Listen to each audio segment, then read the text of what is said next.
Sandali. Kuya, nagdodroga ka ba, kuya? Paano masabi? Tinatanong ko nga eh, nagdodroga ka ba? Idaragtas niyo ako para masigurado niyo? Kuya, kuya, anong style ba yung buhok na gusto mo sanang ipag... Gusto ko kalbo, kaso lang hindi marunong yung nagugupit. Hindi marunong. Magkano binayad mo? Walang bayad-bayad yung kaibigan ko yun. Kaibigan mo. So, mabilisang gupit yan. Paano mo nasabi mabilisan? Kasi, ayan o, di ba? Nakatulog na nga ako sa sobrang tagal, paano mo nasabing mabilisan? Uka-uka eh. Galit ka ba? Eh, hindi po. So, hindi ikaw ang sumaksak. Linawin na natin, hindi ikaw ang sumaksak. Eh, paano ko naman aminin yun? So, nagsinungaling ka na hindi ka ikaw. Nagsinungaling ako na ako yung sumaksak dahil nasasaktan na po ako. Ano? Tingnan mo. O yan, namamaga yung pa ako. So namamaga. Tingnan mo yung pusas ko. Oh, Okay, ayan. tingnan mo. Ngayon lang nilulugan. Ikaw sa sarili Yung ko. buhok, yung buhok. Yuko ka.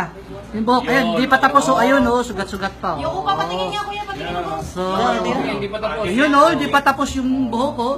Bumata ka ba? Kaya gumamit ka? Gumamit? Oo. Bakit mo ba ang tanongin?